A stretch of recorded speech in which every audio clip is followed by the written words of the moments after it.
ओम शांति। आज है 23/4/2025 की साकार मुरली से बाबा ने इसमें कहा कि अब नाटक पूरा होता है, वापस घर जाना है। कलयुग के अंत के बाद फिर सतयुग रिपीट होगा। यह राज सभी को समझाओ। प्रश्न किया है कि आत्मा पाठ बजाते बजाते थक गई है, थकावट का मुख्य कारण क्या है? उत्तर है बहुत भक्ति की, अनेक मंदिर बनाए, पैसा खर्च किया, थक्के खाते खाते सतो प्रधान आत्मा तमो प्रधान बन गई। तमो प्रधान होने के कारण ही दुखी हुई। जब किसी बात से कोई तंग होता है तब थकावट होती है। अभी बाप आते हैं सब थकावट मिटाने। नाटक जब पूरा होने पर होता है तो सभी एक्टर समझते हैं कि हमारा पार्ट अब पूरा होता है, अब जाना है घर। तुम बच्चों को भी बाप ने अभी समझ दी है, यह समझ और कोई में नहीं है। अब नाटक पूरा होता है, इससे मनुष्य समझ लेते हैं कि प्रलय होती है। अभी तुम जानते हो पुरानी दुनिया का विनाश कैसे होता है। भारत तो अविनाशी खंड है। बाबा ने कहा तो कोई की बुद्धि में यह आ नहीं सकता। बाप तुम बच्चों को समझाते हैं कि अब नाटक पूरा होता है फिर रिपीट होता है। यह सृष्टि चक्र, यह सृष्टि नाटक है जिसके हम एक्टर्स हैं। अब बाप कहते हैं अपने को आत्मा समझो और बाप को याद करो। पुरानी दुनिया ख़त्म हो तो भक्ति भी ख़त्म हो। बाप भी एक ही बार आकर समझाते हैं। ज्ञान सागर बाप आते ही एक बार है, जबकि नई दुनिया की स्थापना पुरानी दुनिया का विनाश करना है। नाटक तो कभी पुराना होता नहीं, नाटक तो नित्य नया है, यह चलता ही रहता है। बाकी दुनिया पुरानी होती है। हम एक्टर्स तमो प्रधान दुखी हो जाते हैं, थक जाते हैं। सतयुग में थोड़े ही थकेंगे। बाप कहते हैं मुझे याद करो तो वर्षे को याद करो। तुम विश्व के वारिस अर्थात मालिक थे, अभी तुम विश्व के वारिस बन रहे हो। तुम जानते हो जब कलाएं कम होती हैं तब फूलों का बगीचा मुरझा जाता है। अभी तुम बनते हो गार्डन ऑफ फ्लावर। सतयुग गार्डन है तो कैसा सुंदर है। फिर धीरे धीरे कला कम होती जाती है। दो कला कम हुई, गार्डन मुरझा गया। बाबा रोज़ रोज़ समझाते रहते हैं, उसको धारण कर फिर समझाना है। पहले पहले तो मुख्य बात समझानी है कि हमारा बाप कौन है, जिससे वर्षा पाना है। भक्ति मार्ग में भी गॉड फादर को ही याद करते हैं कि हमारे दुख और सुख दो। तो बाप कहते हैं यह स्टडी करो। ऐसे नहीं कहते कि सन्यासियों के मुआफिक घर बार छोड़ो। यह है ही राजयोग, यह प्रवृत्ति मार्ग है। तुम बच्चे समझ सकते हो अभी हमारी राजधानी की स्थापना हो रही है, बाकी सारी दुनिया ख़त्म होनी है। यह पढ़ाई है ना, तो बुद्धि में यह याद रहे कि हम स्टूडेंट हैं, हमको भगवान पढ़ाते हैं। तुम जानते हो आधा कल्प हम सुखी रहेंगे, तो यह भी खुशी रहनी चाहिए। शिव बाबा हमको पढ़ाते हैं। शिव बाबा रचना रचते ही हैं स्वर्ग की। हम स्वर्ग का मालिक बनने के लिए पढ़ते हैं। कितनी खुशी अंदर में रहनी चाहिए। बाबा कहते बाहर रहने वाले कितनों को पढ़ाकर आप समान बनाकर ले आते हैं। बाबा समाचार पूछते हैं कैसे पेशेंट को लेके आए हो। तो कोई बहुत ख़राब पेशेंट है तो उनको 7 रोज़ भट्टी में रखा जाता है। बाबा कहते कोई शूद्र को ले आएंगे तो वह वाइब्रेशन ख़राब करेगा।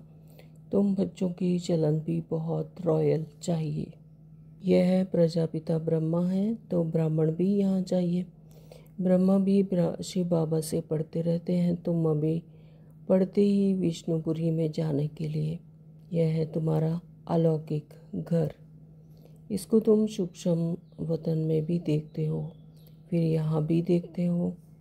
लौकिक बाप को तो यहाँ देखने में आता है, पारलौकिक बाप परलोक में ही देख सकते हैं।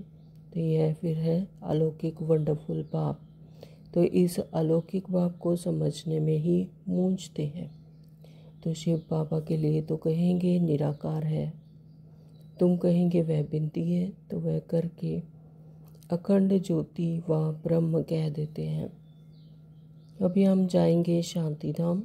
जितना नज़दीक आते जाएंगे तो आज की दुनिया क्या है, कल की दुनिया क्या होगी, सब देखते रहेंगे।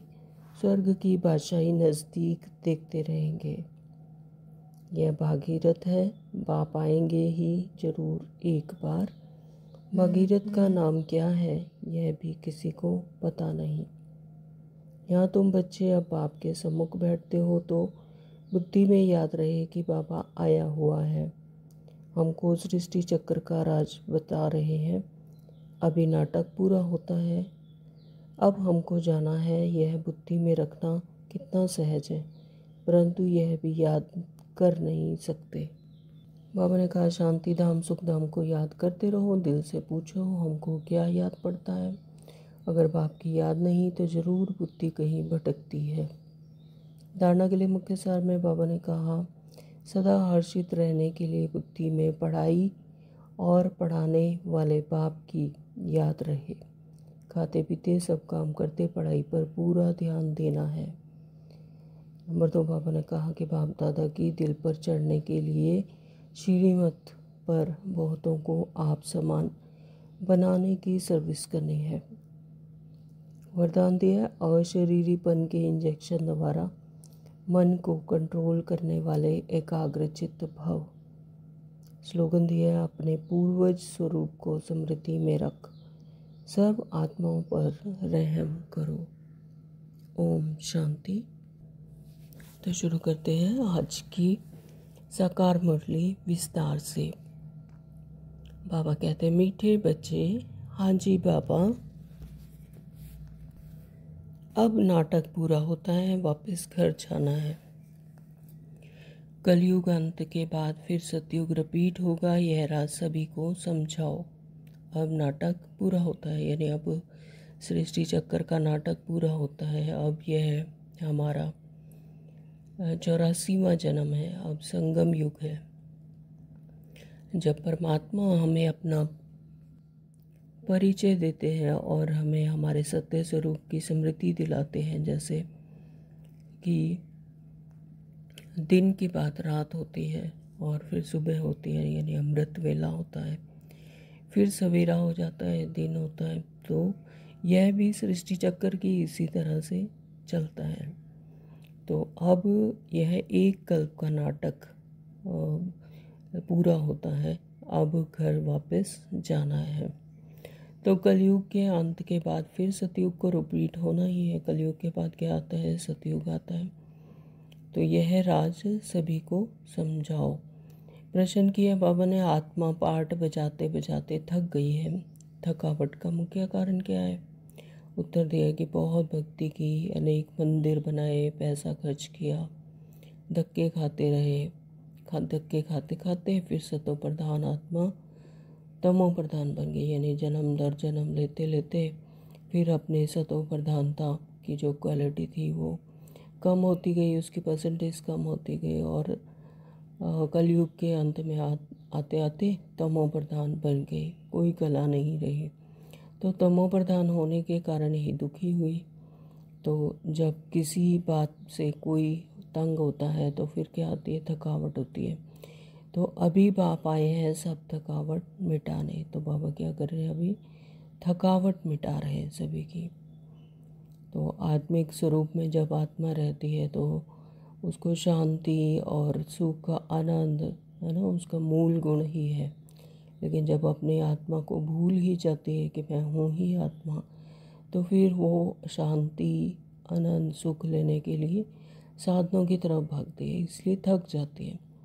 तो बाबा कहते हैं अभी मैं थकावट मिटाने आया, यानी तुम्हें अपनी स्मृति वापस दिलाने आया। ओम शांति। ओम शांति। बाबा रूहानी बाप बैठ बच्चों को समझाते हैं, उनका नाम क्या है? शिव। यहाँ जो बैठे हैं तो बच्चों को अच्छी रीति याद रहना चाहिए कि इस ड्रामा में जो सबका पार्ट है वह अब पूरा होता है। नाटक जब पूरा होने पर होता है तो सभी एक्टर समझते हैं कि हमारा पार्ट अब पूरा होता है, अब जाना है घर। तुम बच्चों को भी बाप ने अभी समझ दी है कि यह समझ और कोई में है नहीं। अभी तुम्हें बाप ने समझदार बनाया है बच्चे। अब नाटक पूरा होता है, अब फिर नए सिरे से चक्र शुरू होना है। तो हर चीज़ पहले नई होती है, फिर पुरानी होती है, उसका फिर रेजुनेट होता है। तो इसी तरह से यहाँ पर भी ट्रांसफॉर्मेशन के द्वारा अभी फिर सब ये चक्र नया सिरे से शुरू होना है। तो नई दुनिया में सतयुग था, अभी पुरानी दुनिया में यह कलयुग का अंत है। यह बातें तुम ही जानते हो, जिनको पाप मिला है। नए जो आते हैं फिर उनको ही यह समझाना है। अब नाटक पूरा होता है, कलयुग के अंत के बाद भी, कलयुग अंत के बाद फिर सतयुग रिपीट होना। तो इतने सब जो हैं उनको वापस जाना है अपने घर। तो यहाँ तमो प्रधान दुनिया में तो सभी आत्माएं अभी ऊपर से मतलब सृष्टि चक्र में आ चुके हैं। तो लेकिन अभी बाबा कहते हैं कि सतयुग में तो थोड़ी आत्माएं रहेंगी, तो सभी को कहाँ जाना है, अपने सत्य घर में वापस जाना है। तो अब नाटक पूरा होता है, इससे मनुष्य समझ लेते हैं कि प्रलय होती है। तो स्थूल दुनिया में ऐसा समझ लेते हैं कि प्रलय होगी, सारी दुनिया ही समाप्त हो जाएगी, कोई नहीं रहेगा सृष्टि पर। तो लेकिन अभी तुम जानते हो पुरानी दुनिया का विनाश कैसे होता है। तो भारत तो अविनाशी खंड है, बाप भी यहाँ ही आते हैं। तो भारत तो अविनाशी खंड है, तो यहाँ पर ही परमात्मा हमें आकर ज्ञान देते हैं। बाकी और सब खंड खल्लास हो जाएंगे। यह ख्यालात और कोई की बुद्धि में आ नहीं सकते।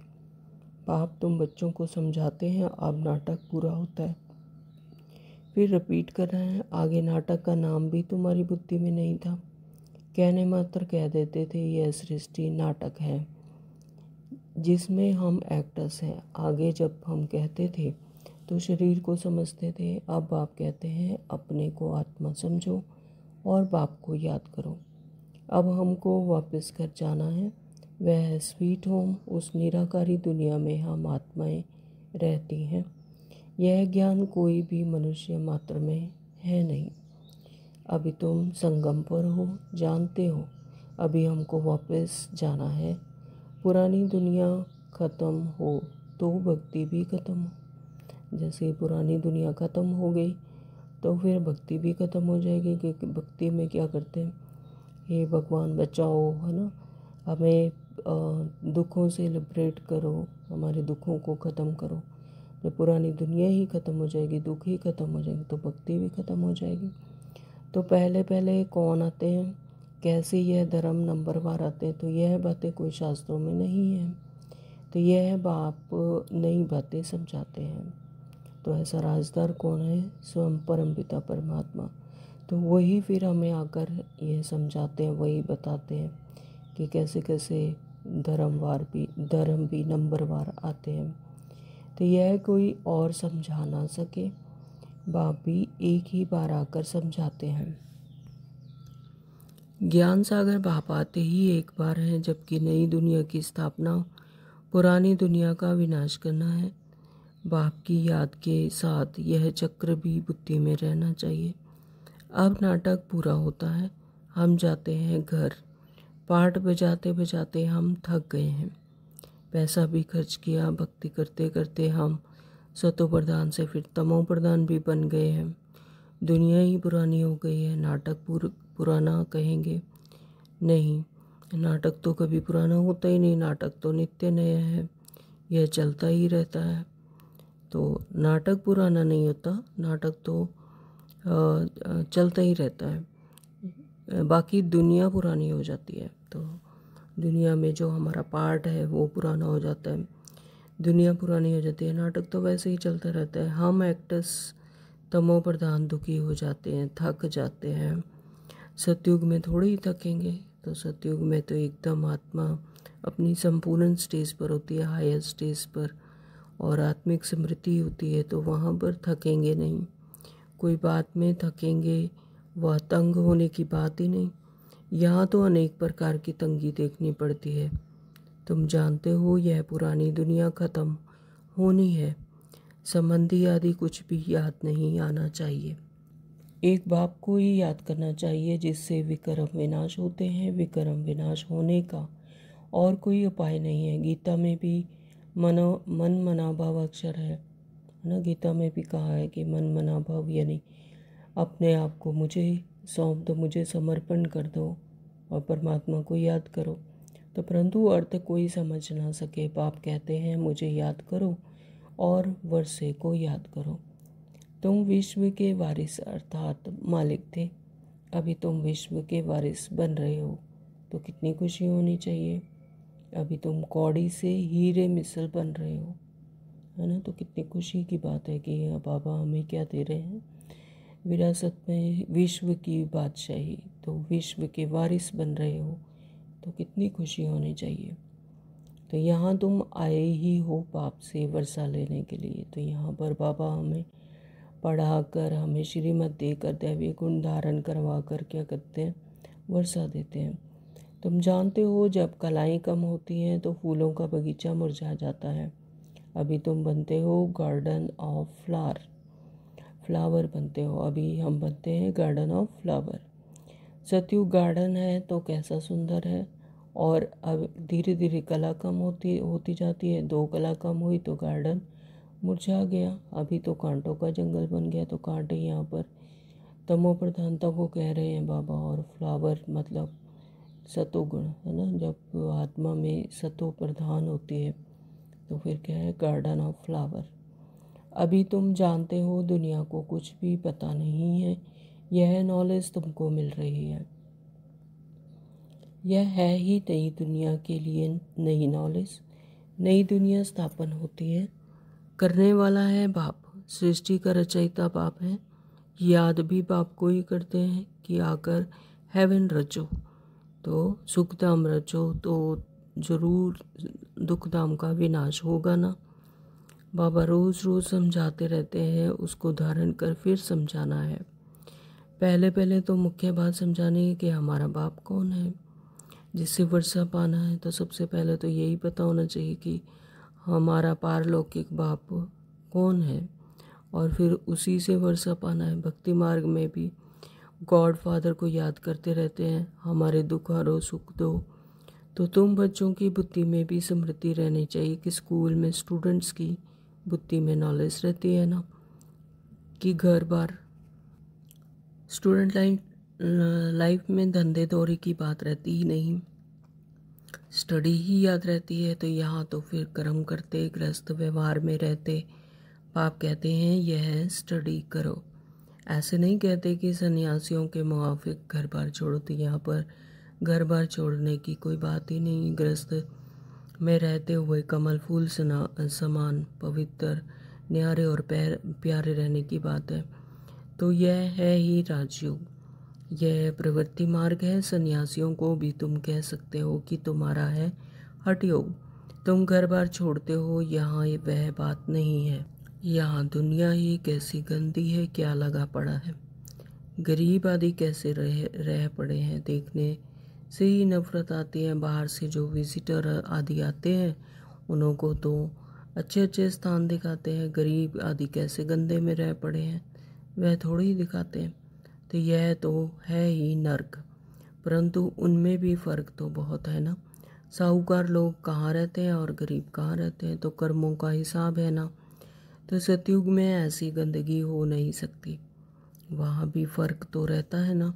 कोई सोने के महल बनाएंगे, कोई चांदी के, कोई ईंटों के। यहाँ तो कितने खंड हैं, एक यूरोप खंड ही कितना बड़ा है, वहाँ तो सिर्फ हम ही होंगे। यह भी बुद्धि में रहे तो हर्षित मुख अवस्था हो। स्टूडेंट की बुद्धि में स्टडी ही याद रहती है। बाप और वर्षा यह तो समझाया है, बाकी थोड़ा समय है वह तो कह देते लाखों हजारों वर्ष। यहाँ तो बात ही 5000 वर्ष की है।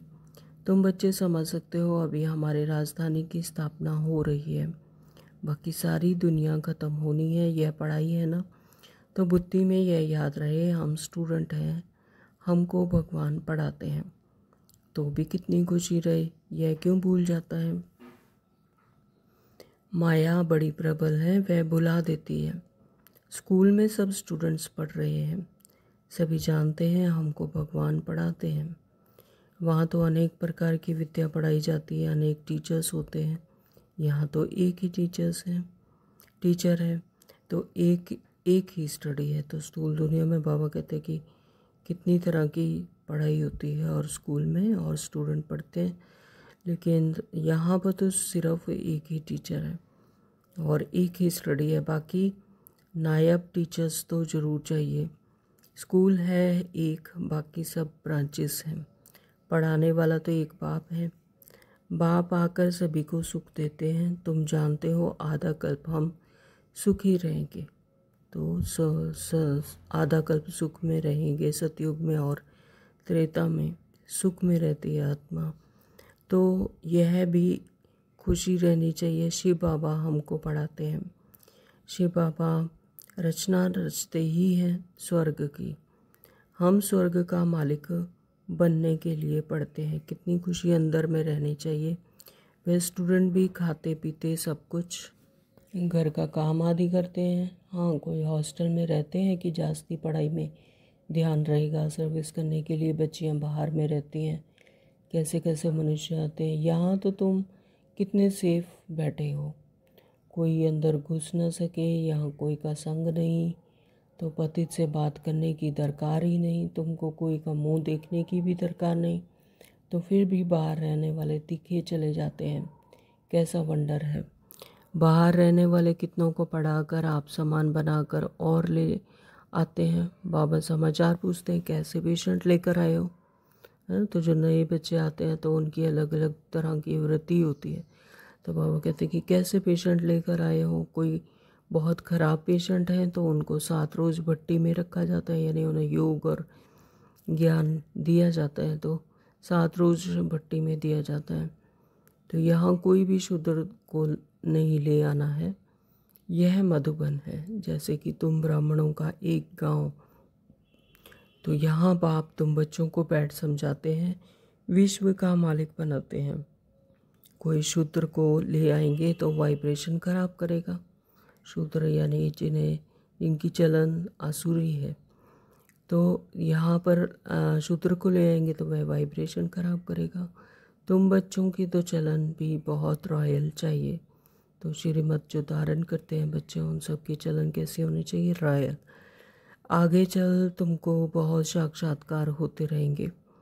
वहाँ क्या क्या होगा, जानवर भी कैसे अच्छे अच्छे होंगे, सब अच्छी चीज़ें होंगी। सतयुग की कोई चीज़ यहाँ हो ना सके। तो सतयुग में तो बहुत ही हर तरह की प्रकृति भी वहाँ पर सतो प्रधान है, मनुष्य भी सतो प्रधान है, और प्रकृति की हर चीज़ ही वहाँ पर सतो प्रधान है। तो सतयुग की तो कोई भी चीज़ यहाँ पर हो ही नहीं सकती। फिर यहाँ की चीज़ हो ना सके, और जैसे सतयुग की चीज़ यहाँ पर नहीं होती, वैसे ही इस तमो प्रधान की चीज़ सतयुग में नहीं हो सकती। तो तुम्हारी बुद्धि में है, हम स्वर्ग के लिए इम्तिहान पास कर रहे हैं। जितना पढ़ेंगे और पढ़ाएंगे, टीचर बन औरों को रास्ता बताते हैं। सब टीचर्स हैं ना। तो बाबा का एक दिन का बच्चा भी क्या है, टीचर। तो बाबा कहते हैं सब टीचर्स हैं, सबको टीच करना है। पहले पहले तो बाप की पहचान दे, बतलाना है कि बाप से यह वर्षा मिलता है। गीता बाप ने सुनाई है। यह प्रजापिता ब्रह्मा है, तो ब्राह्मण भी यहाँ चाहिए। ब्रह्मा भी शिव बाबा से पढ़ते रहते हैं। तो अभी तुम अभी पढ़ते हो विष्णुपुरी में जाने के लिए। यह है तुम्हारा अलौकिक घर। लौकिक, पारलौकिक और फिर होता है अलौकिक। कई नई बात है ना। एक होता है लौकिक यानी यह है दुनिया, एक है अलौकिक यानी जहाँ पर आकार नहीं है, और एक है पारलौकिक, परे ते परे। तो भक्ति मार्ग में भी कभी ब्रह्मा को याद नहीं करते। ब्रह्मा बाबा किसको कहने आता ही नहीं। शिव बाबा को याद करते हैं कि दुख से छुड़ाओ, वह है पारलौकिक बाप। यह फिर है अलौकिक। इनको तुम सूक्ष्म वतन में भी देखते हो कि इनको ब्रह्मा बाबा को, फिर यहाँ भी देखते हो। लौकिक बाप तो यहाँ देखने में आता ही है, तो पारलौकिक बाप तो परलोक में ही देख सकते हैं। तो यह फिर है अलौकिक वंडरफुल पाप। इस अलौकिक पाप को समझने में ही मूझते हैं। शिव बाबा के लिए तो कहेंगे निराकार है, तुम कहेंगे वह बिंदी है, तो वह करके अखंड ज्योति व ब्रह्म कह देते हैं। अनेक मत हैं। तो अलौकिक बाप यानी जो शिव परमात्मा जो शरीर का आधार लेकर, ब्रह्मा बाबा के शरीर का आधार लेकर अलौकिक पिता बनकर, है ना, जो हमें शिक्षा दी वो है। तो बाबा कहते हैं वो अलौकिक वंडरफुल पाप है। और शिव बाबा के लिए कहते हैं निराकार है, तुम कहेंगे वह बिंदी है, वह करके अखंड ज्योति व ब्रह्म कह देते हैं। अनेक मत हैं, तुम्हारी तो एक ही मत है। एक दोबारा बाप ने मत देना शुरू की, फिर वृद्धि कितनी होती है। तो तुम बच्चों की बुद्धि में यह रहना चाहिए, हमको शिव बाबा पढ़ा रहे हैं, पतित से पावन बना रहे हैं। रावण राज्य में जरूर पतित तमो प्रधान बनना ही है, नाम ही है पतित दुनिया। सब दुखी भी हैं, तब तो बाप को याद करते हैं कि बाबा हमारे दुख दूर कर हमको सुख दो। सब बच्चों का बाप एक ही है, वह तो सबको सुख देंगे ना। नई दुनिया में तो सुख ही सुख है, बाकी सब शांति धाम में रहते हैं। तो यह बुद्धि में रहना चाहिए। अभी हम जाएंगे शांति धाम। जितना नज़दीक आते जाएंगे तो आज की दुनिया क्या है, कल की दुनिया क्या होगी, सब देखते रहेंगे। स्वर्ग की बादशाही नज़दीक देखते रहेंगे। तो बच्चों को मुख्य बात समझाते हैं, बुद्धि में यह याद रहे कि हम स्कूल में बैठे हैं, शिव बाबा इस रथ पर सवार हो आए हैं हमको पढ़ाने के लिए। तो यह भागीरथ है, बाप आएंगे भी ज़रूर एक बार। तो ये क्या है, भाग्यवान रथ है जिसमें बाबा शिव बाबा हमें पढ़ाने आते हैं। इस रथ पर सवार होकर, यानी ब्रह्मा बाबा के तन में। तो भागीरथ नाम क्या है यह भी किसी को पता नहीं है। यहाँ तुम बच्चे जब बाप के सम्मुख बैठते हो तो बुद्धि में याद रहे कि बाबा आया हुआ है, हमको सृष्टि चक्र का राज बता रहे हैं। अभी नाटक पूरा होता है, अब हमको जाना है। यह बुद्धि में रखना कितना सहज है, परंतु यह भी याद नहीं कर सकते। तो बाबा कहते कितना सहज है, सिर्फ अब ये नाटक पूरा होता है, हमें जाना है, तो ये कितना ही सहज है, लेकिन ये भी याद नहीं रख सकते, कर नहीं सकते। अभी चक्र पूरा होता है, अब हमको जाना है, फिर नई दुनिया में आकर पाठ बजाना है। तो इसी तरह से नई सृष्टि, मतलब इसी सृष्टि में नया युग शुरू होगा, सतयुग। तो बाबा कहते हैं अभी हमें जाना है, फिर नई दुनिया में आकर फिर से अपना रोल प्ले करना है। तो फिर हमारे बाद फलाने आएंगे। तुम जानते हो यह चक्र सारा कैसे फिरता है, दुनिया बुद्धि को कैसे पाती है, दुनिया वृद्धि को कैसे पाती है, नई से पुरानी, फिर पुरानी से नई होती है।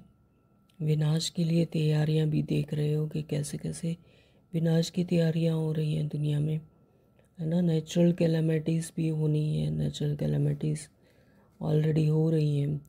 तो इतने बॉम्ब्स बना कर रखे हैं तो काम में तो आने हैं ना।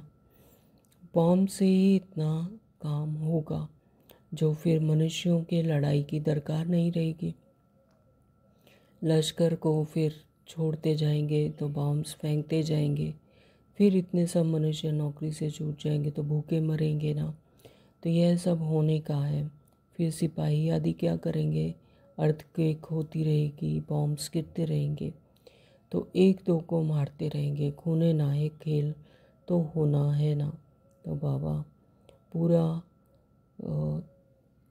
एक्सप्लेन कर रहे हैं कि किस तरह से लास्ट में ऐसा खूने नायक खेल होगा। तो यहाँ जब आकर बैठते हो तो इन बातों में रमण करना चाहिए। शांतिधाम सुखधाम को याद करते रहो। दिल से पूछो हमको क्या याद पड़ता है, तो हमें तो कहाँ जाना है, शांतिधाम फिर सुखधाम। तो बाबा कहते हैं उसे ही दिल से याद करते रहो। अगर बाप की याद नहीं तो ज़रूर बुद्धि कहाँ भटकती है। तो अगर बाप की याद नहीं है तो इसका मतलब कि बुद्धि यहीं पर स्थूल दुनिया में ही देह और देहभान की दुनिया में भटक रही है। तो विक्रम भी विनाश नहीं होंगे, पद भी कम हो जाएगा। अच्छा, बाप की याद नहीं ठहरती है तो चक्र का सिमरन करो तो भी खुशी चढ़े। तो अगर बाप की याद नहीं ठहरती, बाबा को याद नहीं कर सकते, तो चक्र को याद करो। तो बाबा कहते उससे भी उसको सिमरन करेंगे तब भी खुशी चढ़ी रहती है। तो परंतु श्रीमत पर नहीं चलते, सर्विस नहीं करते, तो बाप दादा की दिल पर भी नहीं चढ़ सकते। सर्विस नहीं करते तो बहुतों को तंग करते रहते हैं। कोई तो बहुतों को आप समान बनाए और बाप के पास ले आते हैं, तो बाबा देखकर खुश होते हैं। अच्छा, मीठे मीठे सिकलते बच्चों प्रति माता पिता बाप दादा का याद प्यार और गुड मॉर्निंग। रूहानी बाप की रूहानी बच्चों को नमस्ते। हम रूहानी बच्चों के रूहानी बाप को नमस्ते जी, नमस्ते जी, नमस्ते जी। शुक्रिया बाबा, आपका बहुत बहुत शुक्रिया। दाना के लिए मुख्य सार में बाबा ने कहा, नंबर 1, सदा हर्षित रहने के लिए बुद्धि में पढ़ाई और पढ़ाने वाले बाप की याद रहे। जब बुद्धि में पढ़ाई और पढ़ाने वाले बाप की याद रहेगी तो खुशी रहेगी कि अब हमें नई दुनिया में ही जाना है और हमें यह राज्य भाग्य मिलना है। तो ये याद करके खुश रहेंगे और हर्षित रहेंगे। तो जब बाबा कहते हैं कि पढ़ाई और पढ़ाने वाले बाप की याद रहे तो सदा हर्षित रहेंगे।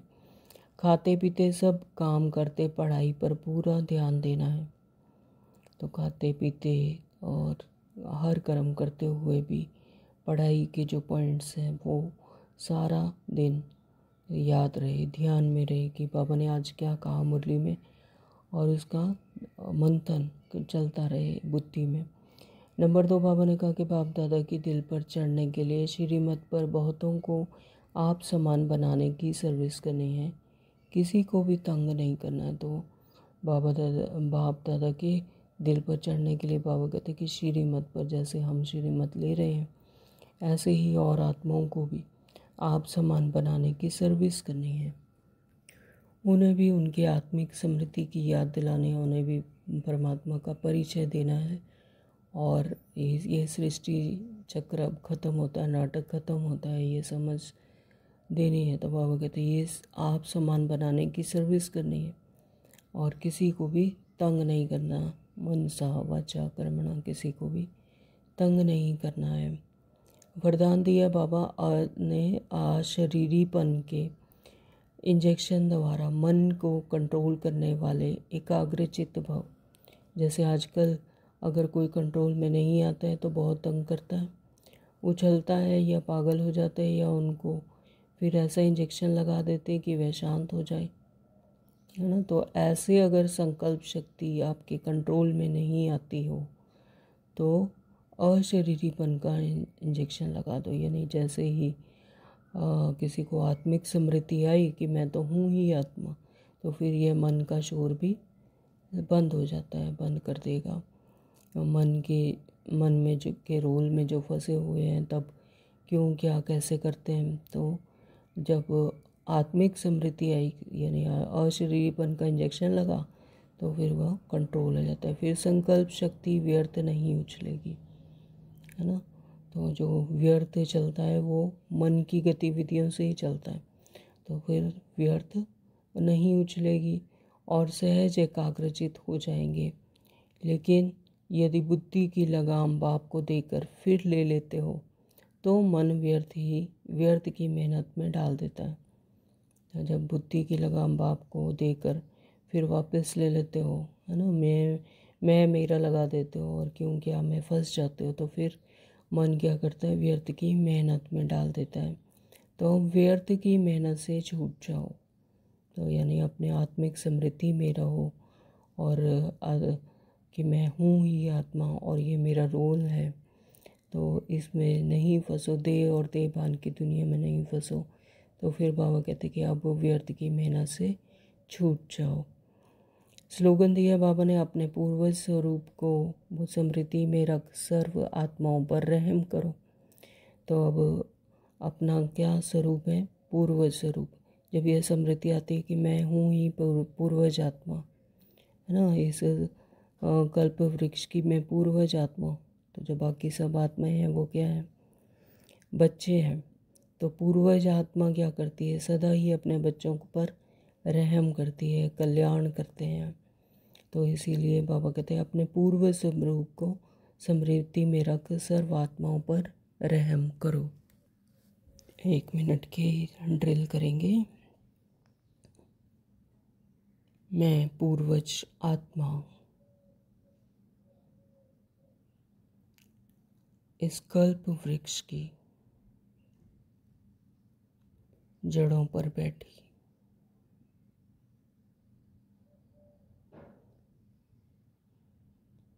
अपने झाड़ को गुणों, शक्तियों, खजानों से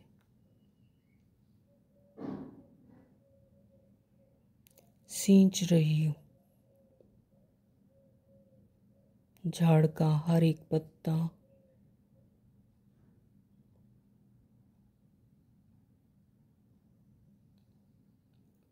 यानी आत्मा, शांति, सुख, आनंद,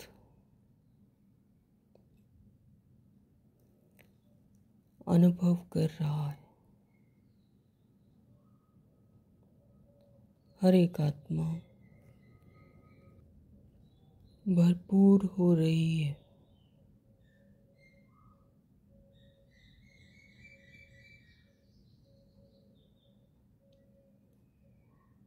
हर एक आत्मा स्वयं को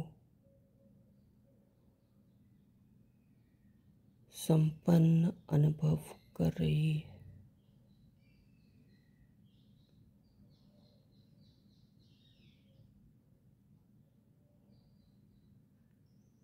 परमात्मा की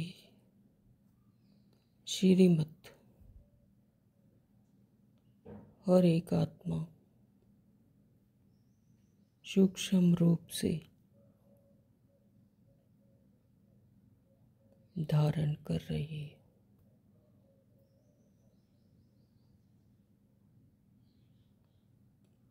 ओम शांति।